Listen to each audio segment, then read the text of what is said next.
Assalamualaikum warahmatullahi wabarakatuh. Hello everyone. I'm Neng Susi from Department of International Relations, Universitas Muhammadiyah Yogyakarta. Guys, have you ever heard about Freeport? Freeport is multinational mining company that has been operating in Papua since 1967.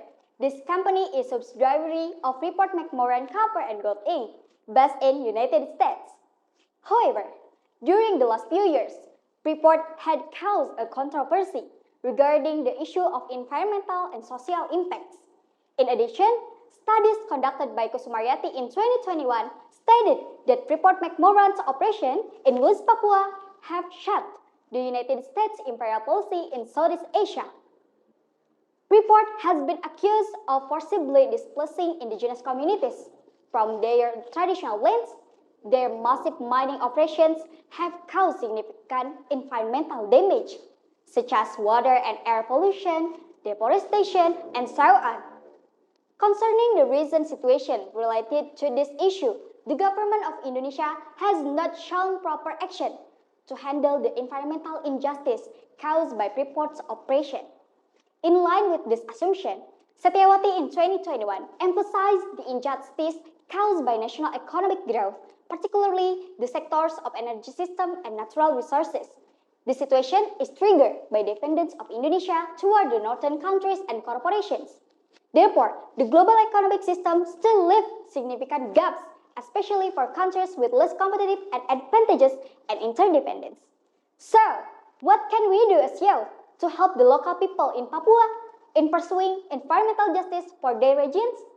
According to this issue, I would like to discuss about the influence of youth on the prospect of environmental justice for the local people in Papua based on SDGs 16.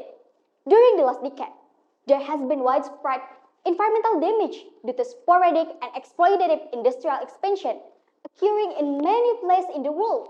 And in this case, I would like to talk more about what happened in Indonesia, particularly in Papua regarding the Freeport Ltd. The involvement of youth in advocating for the rights of indigenous Papuan communities becomes a weapon in combating the exploitation. One such activity is the Forest Defender Camp or FDC organized by Greenpeace. In 2023, this event positioned youth as the vanguard in addressing environmental issues, particularly in asserting the government's recognition of the rights of Papuan indigenous people to their customary territories and rights as indigenous communities. The FDC provides a platform for participants to discuss the challenges, especially collectively looking solutions in preserving the forests and customary territories of Papua. Through general conferences, participating youth share their opinions and engage with various other movements to strengthen the youth movement. The presence of the Barisan Pemuda Adat Nasional is evident through the direct participation of indigenous youth from their respective communities.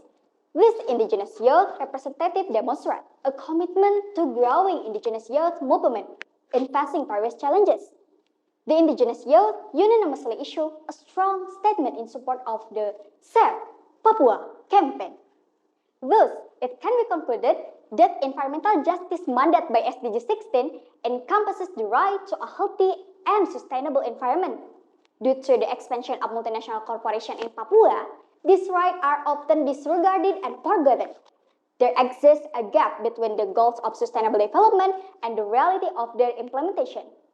Power asymmetry between multinational corporations, the government, and indigenous communities affects the distribution of natural resources and harms vulnerable groups. The Indonesian government, despite having relevant regulation, has not been optimal in protecting the rights of indigenous communities and maintaining environmental sustainability.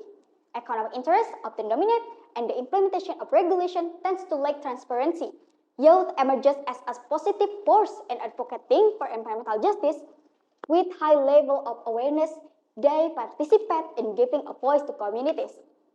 So, it's hoped that the involvement of youth in environmental justice for local Papuan communities can influence the government to establish strategic policies in facilitating the mining industry to ensure that their operations are not only profitable but also sustainable for the surrounding community and natural resources.